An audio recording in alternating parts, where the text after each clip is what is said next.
حضرت عمر رضی اللہ تعالی عنہ وہ ہستی ہیں جن کی رائے کے مطابق اللہ تعالیٰ نے قرآن میں آیتیں نازل فرمائی ہیں۔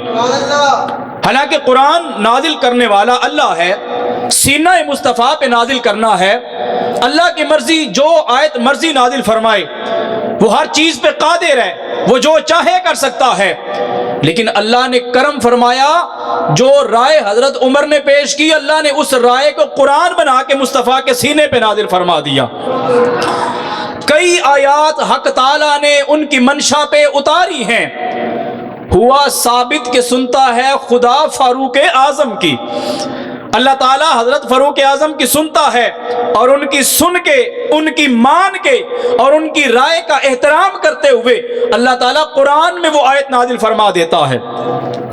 قرآن میں ایک آیت ہے 18واں سپارہ وَلَقَدْ خَلَقْنَا الْإِنسَانَ مِنْ سُلَالَةٍ مِّن طِينٍ ثُمَّ جَعَلْنَاهُ نُطْفَةً فِي قَرَارٍ مَّكِينٍ ثُمَّ خَلَقْنَا النُّطْفَةَ عَلَقَةً فَخَلَقْنَا الْعَلَقَةَ مُضْغَةً فَخَلَقْنَا الْمُضْغَةَ عِظَامًا فَكَسَوْنَا الْعِظَامَ لَحْمًا۔ مفسرین اکرام فرماتے ہیں جب یہ آیات بینات اللہ تعالیٰ حضور علیہ الصلوۃ والسلام کے سینہ انور پہ نازل فرما رہا تھا، اب میں اپنی بات کو آگے بڑھانے سے پہلے ایک چھوٹی سی بات کی طرف اشارہ کر دوں۔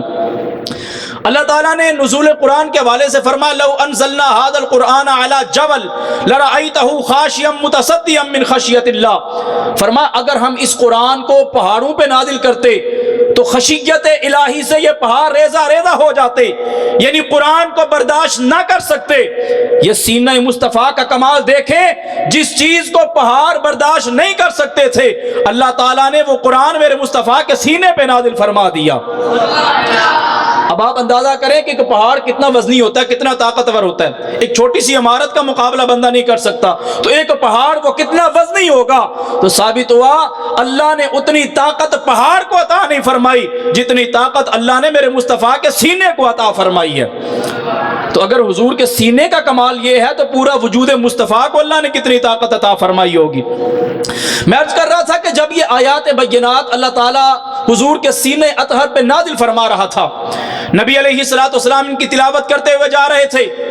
جب سرکار علیہ الصلوۃ والسلام نے اتنی آیات کی تلاوت کی تو حضرت عمر رضی اللہ تعالی عنہ حضور کے قریب کھڑے تھے۔ جب انہوں نے یہ آیت کریمہ اپنے کانوں سے سنی کہ اللہ تعالیٰ ان آیات کو قرآن میں حضور کے سینے پہ نازل فرما رہا ہے، اور ان آیات بینات میں انسان کی تخلیق کا حکم ہے کہ اللہ تعالیٰ انسان کو کس طرح پیدا فرماتا ہے، جب حضرت عمر نے یہ سب سنا تو حضرت عمر کی زبان سے نکلا فتبارک اللہ احسن الخالقین، کہ وہ اللہ برکت والا ہے، کتنے اعلیٰ اور احسن طریقے سے اللہ تعالیٰ انسان کو پیدا فرماتا ہے۔ جب یہ جملہ حضرت عمر کی زبان سے نکلا، رب کائنات کو اتنا پسند آیا، اس آیت کے اگلے حصے میں رب کائنات نے حضرت عمر کی زبان سے نکلنے والا جملہ قرآن کی آیت کا حصہ بنا کے مصطفیٰ کے سینے پہ نازل فرما دیا۔